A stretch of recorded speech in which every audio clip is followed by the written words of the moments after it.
The Indiana Dukes win the national championship. It's Locked on Sunbelt.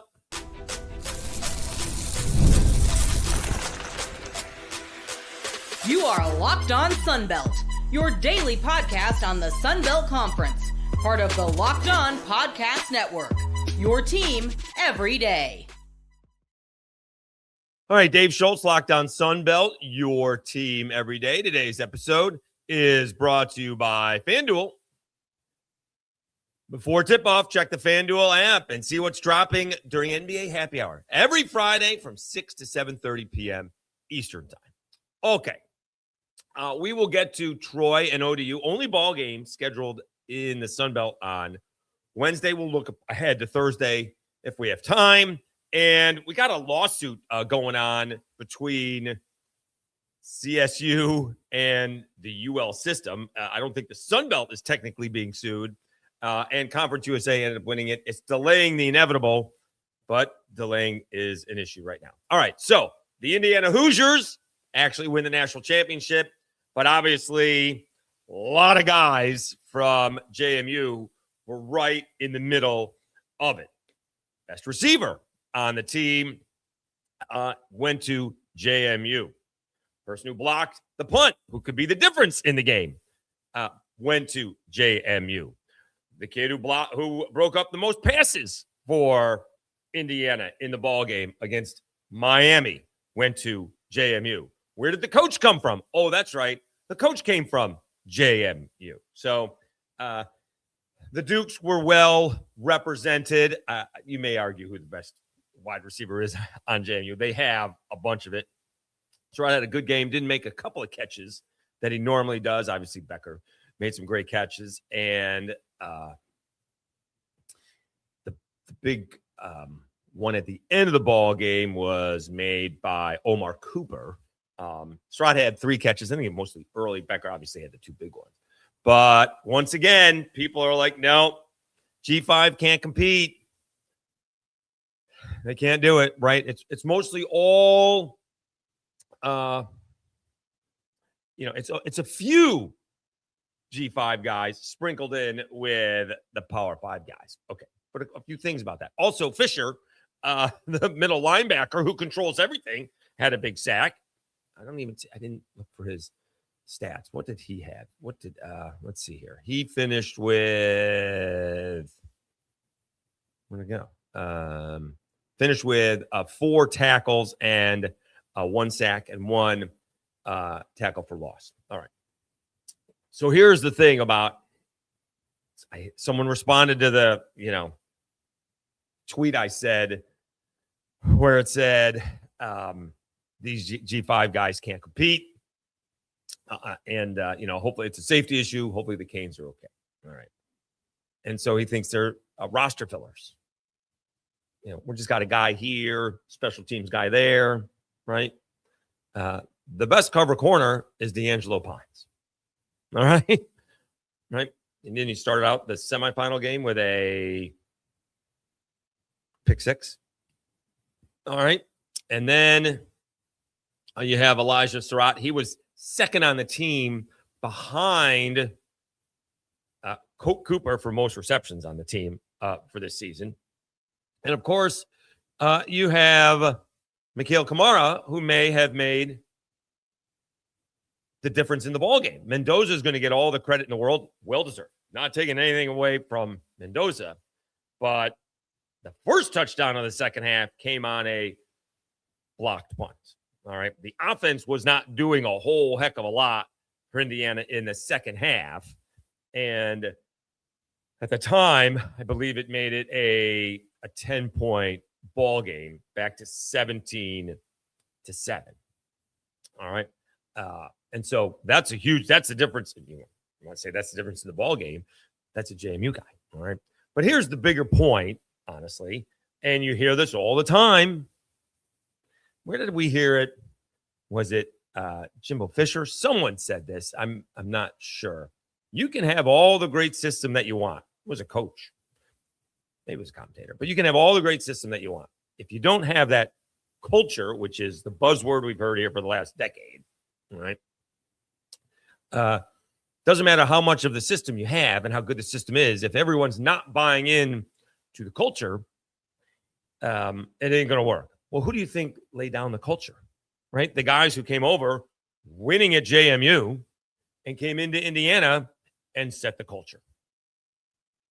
All right. That these guys have chips on their shoulders, right?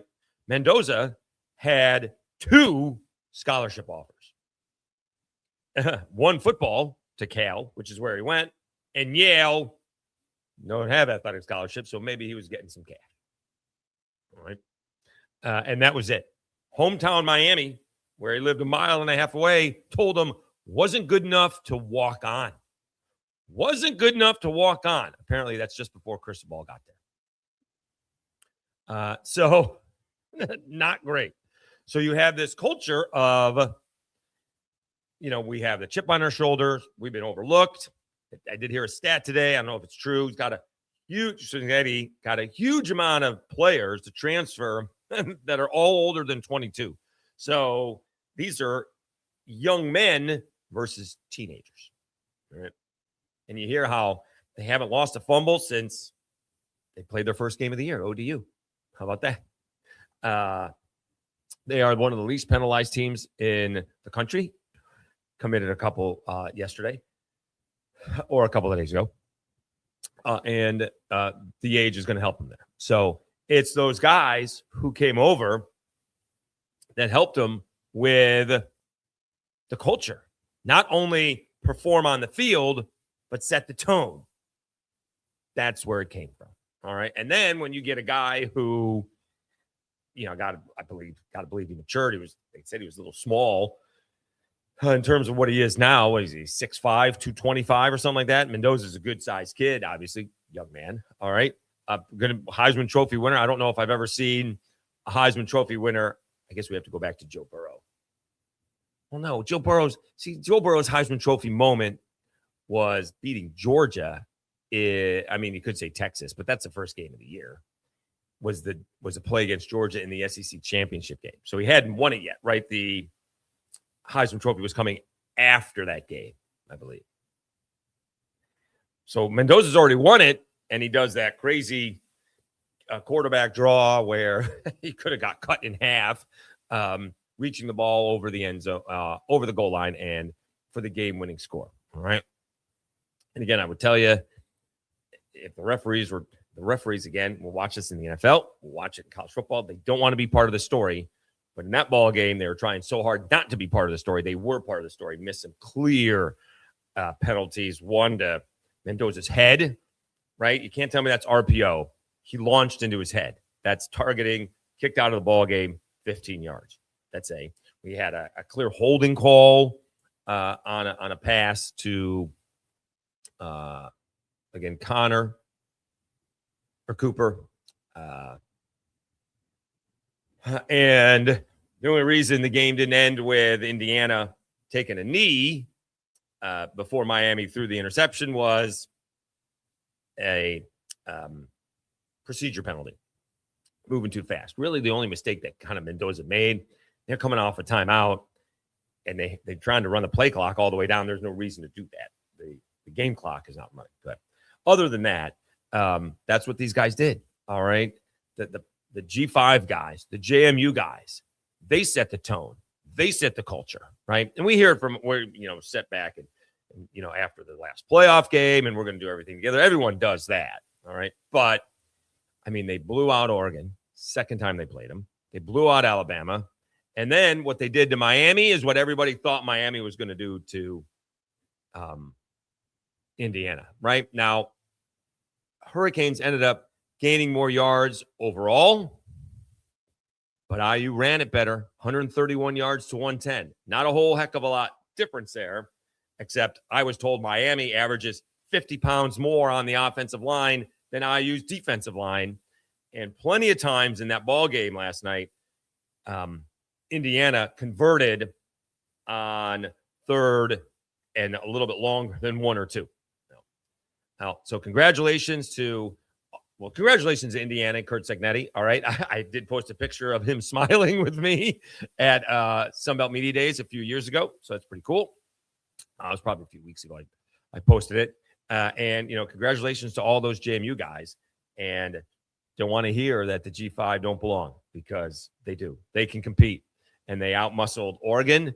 They outmuscled Alabama. And they outmuscled Miami in Miami's home stadium. So congratulations to JMU.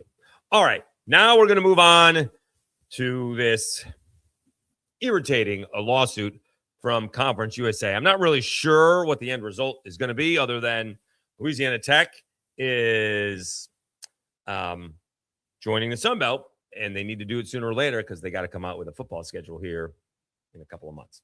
So we'll talk about that next, right after I tell you about FanDuel.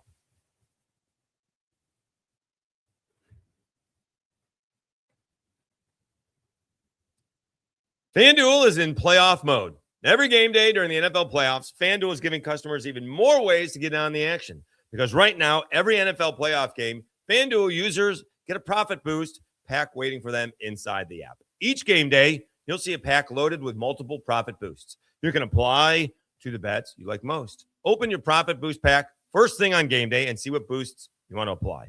The boost lets you lean into your game day instincts, whether you're backing the momentum, the New England Patriots, the defense, the Denver Broncos, quarterback play, or coaching. The boost gives you more juice on the bets you already like instead of forcing you to bet something new. Every play feels bigger, and the boosts make your bets feel that way too.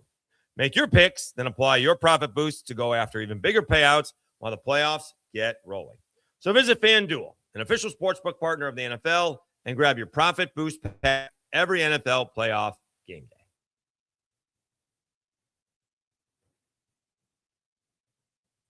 All right, Dave Schultz, Lockdown Sunbelt, your teams every day.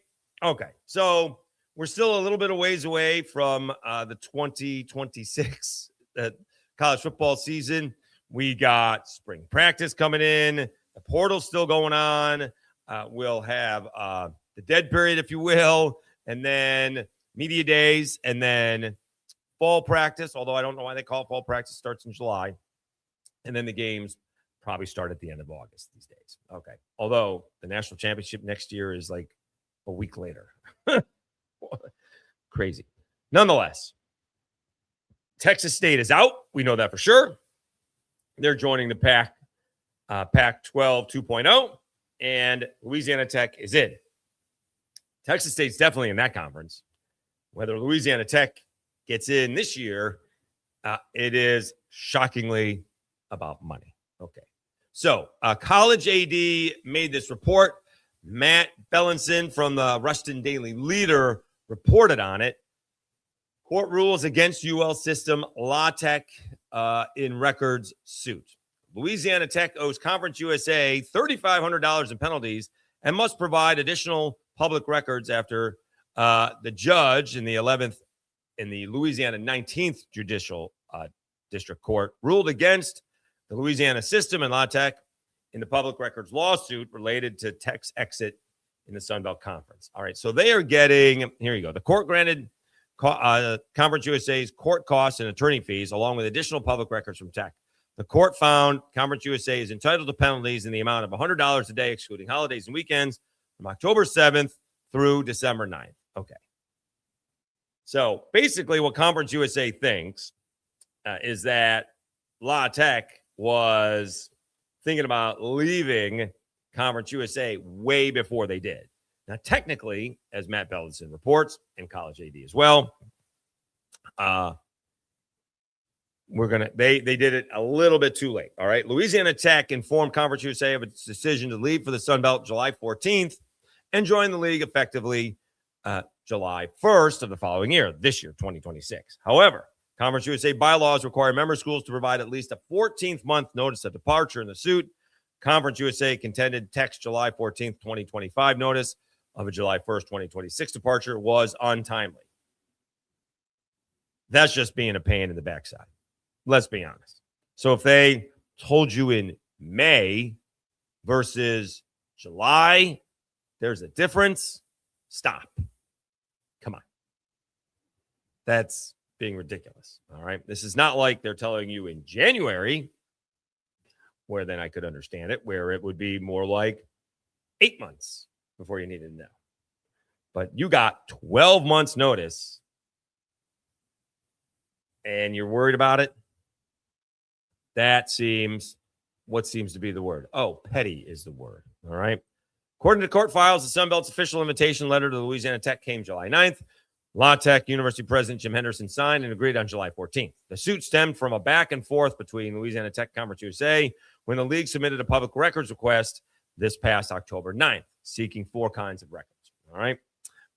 Conference USA argues Tech's response to its record request was so limited it defies common sense, and based on Conference USA's own search of public records, failed to provide additional relevant records. All right. The biggest hang-up for Conference USA was a letter dated May 27th, 2025 from Henderson to the UL System Board stating Tech had already announced its transition to join the Sunbelt Conference by that date and requested an opportunity to present additional details about the transition to the Sunbelt Conference and its broader impact to the board's executive committee. Conference USA argues the May 27th letter, almost 2 months before Tech informed Conference USA of its decision on July 14th, shows that the board likely has other public records that are responsive to the league's request. There's more to it. And again, you can see this at the Rustin Daily Leader. But obviously, Conference USA is being petty. So there's a problem with this thing because you're going to have uneven numbers, I believe, for Conference USA and for the Sunbelt, and nobody wants that. All right. So that's an issue for scheduling college football games. All right. And college basketball games. And obviously college baseball games and everything. All right. So the Conference USA is being petty. They want money from Louisiana Tech. They're probably going to get the money from Louisiana Tech. They need to sit down. Someone's got to be the adult in the room. And I'm talking about college athletics. So there's probably no adults in the room. As we can see by the portal, the pettiness of trying to expand the college football playoff, the college football calendar. You have Duke suing a former player. I mean, there's not a whole lot of adults in the room. However, someone's got to stand up and say, how much do you want? This is what we're offering, and come to an agreement. Because again, Louisiana Tech's probably going to play football in the Sunbelt this year. Let's move on. All right. But I mean, this was just settled. Again, College AD reported it. Matt Bellinson wrote it up. This was on January 13th. All right. That's what they've been talking about this since last July. Come on. Right. We all know the court systems. You would think they'd have many more important things to do than worry about when Louisiana Tech was leaving the conference, as if we didn't know this. Geez, we knew it in June, didn't we? Because Texas State was leaving. Wasn't that Coastal Carolina was playing their first game in Omaha? And boom, that hit. I think it was Pete Thamel said Texas State is leaving and Louisiana Tech is coming in. That's where we were. That's June. Still a month later, compared to Conference USA bylaws, pay the fine, pay the stipulation, and let's move on. All right. If this was, I was going to say, if this was pro ball, everyone would jump in, but billionaires don't want to cover other billionaires' bills. So that's not really going to happen. But I don't know how much it could be. I mean, we're probably talking 6 figures, but I don't doubt we're talking 7. So, I mean, they rolled the dice to, not pay, They wanted to give out less information, and it's costing them $3,500 plus lawyers' fees, which I'm sure is much more than the $3,500. So this is going to end up costing more than it should have if they just went ahead and got into a room. How much is this going to cost? We're not paying that much. We'll pay this much. And then keep on coming down to an agreement. That's the way I see it. All right. But just to keep you updated, that's where we are. We'll see how that moves along, because I'm sure it's going to be announced here rather shortly. I mean, in a month or two, that Louisiana Tech is an official member of the Sunbelt for 2026. But we'll find out. Okay. College basketball, Troy, will they stay hot? They're on the road to Old Dominion. Old Dominion can be tough. We'll talk about that next. right after I tell you about the Everydayer Club. All right, the Everydayer Club, great opportunity for you to get more, to pay for your time, basically. All right. Thank you for making Locked On Sunbelt your first listen of the day. And thank you for making Locked On the #1 sports podcast network. You've already you already love your team here in the Sunbelt every day. Now take it up a level and go ad-free. Join the Everydayer Club today and get Locked On Sunbelt with no interruptions, members-only Discord access, and more for just $5 a month or $50 a year. Go to lockedonsunbelt.supercast or check the link in the show notes to learn more. As I mentioned, the link is in there. The tough part about I want to do a Discord, but I got to find a game that's feasible and that people want to sit down and watch together. And last Saturday, all the games were during the day, so I was working. Tough to do. All right. Nonetheless, thank you. We did get some more subscribers. All right, we're approaching 2,890, but we're still need to pick up the pace so we can get to 3,000 before baseball season starts.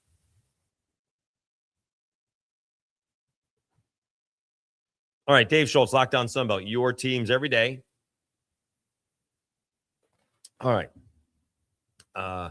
Troy taking on ODU. Odd scheduling with only that ball game on a Wednesday night.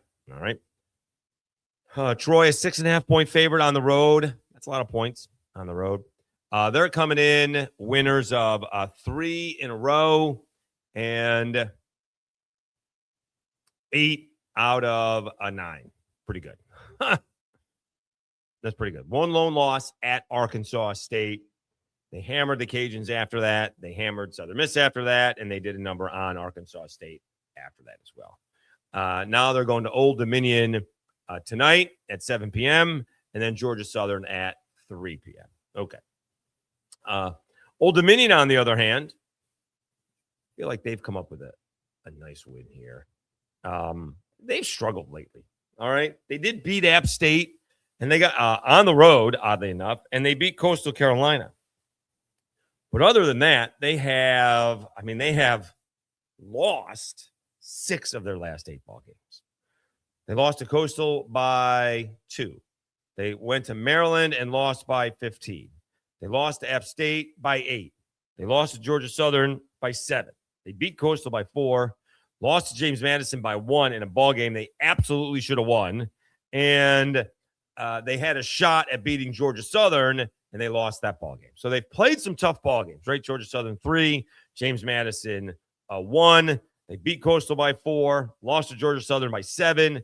App State was an 8-point ball game, and Coastal was a 2-point ball game, and they just beat App State by 2. So Old Dominion is tough. They don't necessarily win. Their grand total of 6-14 with a 3-5 record in the Sunbelt. So nonetheless, it is only a 6.5-point spread, which again is a lot of points on the road, but Troy should handle them, but they need to be careful because they can do a number. All right. Although what a weird win against App last time out. Let App State 36-17 at half, and then App State scored 56 points in the second half to fall by 2. So they were down 19 at half and lost by 2. That's a little crazy. Then, that Georgia Southern ball game was back and forth. They had a big lead over James Madison in the first half. Again, they were up 17 at James Madison, 44-27, and they lost 70-69. So ODU is a first-half team. Is that what we're looking at? So that's the thing. So, again, winning on the road is tough. Not easy at any level, and especially in college sports and college basketball. So we'll see. I'll pick Troy to win and to cover because I just think Troy is that good. In terms of other ball games, on Thursday, before we get to the full slate on Saturday, James Madison hosting South Alabama.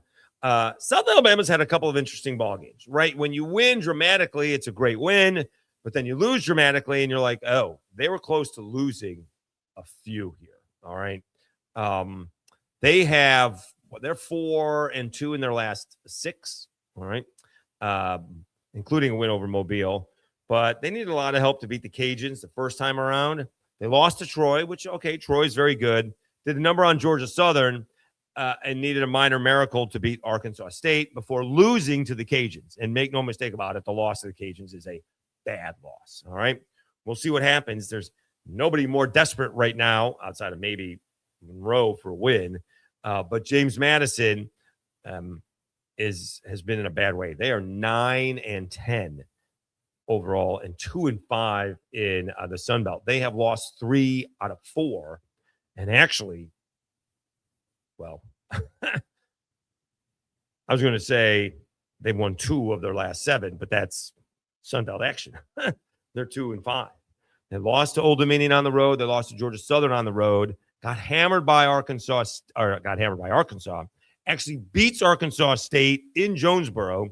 Then comes home to lose to Marshall in a ball game they probably could have won. And then slips past Old Dominion by 1 in a ferocious comeback, which we said. They lose to App State by 15. And then lose to Marshall by 5. All right. They hit a couple ball games, South Alabama and Texas State, before you're going to Troy and to Southern Miss. You know, if James Madison wants to do anything, can they take – I mean, winning 3 out of these 4 ball games will be tough, right? Again, I presume they'll be favored. They shouldn't be favored against South Alabama. South Alabama should be a slight favorite on the road. Again, that's not going to come out until, Wednesday or Thursday.